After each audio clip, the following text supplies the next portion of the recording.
A chance to escape Murdoch'sembrace. Dominant wording of News International.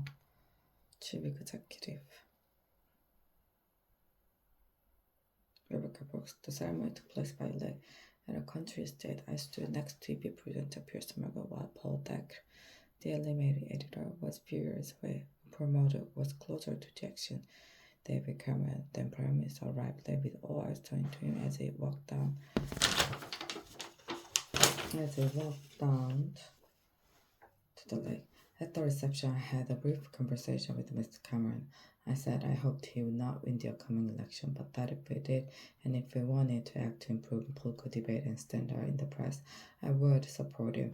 For some time, the journalist in me had known that the relationship between politics and the media was not serving the public, but it was my first-hand experience of this developing culture of abuse and negativity that convinced me British press and 24-hour news were making more difficult for elected leaders to govern. It's got worse, hasn't it? He said. I replied that he would be a much stronger prime minister were he to take office, not feeling he owed anything to the big media groups. At that point, Mr. Murdoch joined us, and we changed the subject. Perhaps we should not have done so, but that we did, however, illustrated something of the dishonesty at the heart of our essentially political and commercial relationship. It is not easy to do what Ed Miliband, Labour leader, did last week, make himself an enemy of some of the media's most powerful forces. He was right that Labour got too close to News International, but was also right that given the media bias against us, he knew why we tried to level the playing field. In my own defense, and as my diary show, I argued for some years with Tony Blair that we needed to act on the culture of our media. At one point, he ticked me off, asking that I not make my views so obvious in front of Mr. Murdoch, his son James, and Lassington, then chief executive of News International. Ultimately, Mr. Blair thought the press had become a problem, but that given all our other priorities, people would not understand our taking them on. He also thought it would look like revenge for the fact they had turned against us. And there were political considerations too. Trying to govern and win election is hard enough without the press being against you.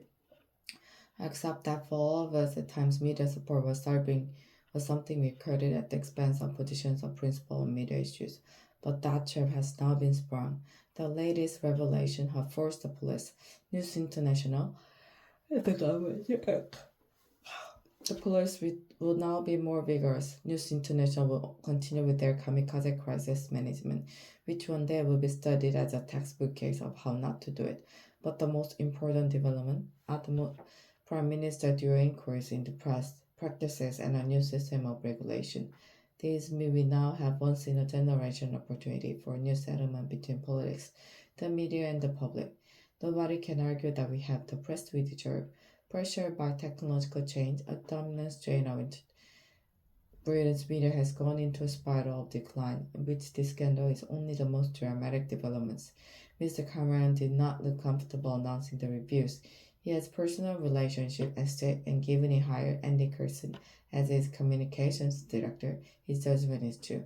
Already the backlash from part of press has begun as they seek to maintain that anything but two slips of regulation is an assault on a free press.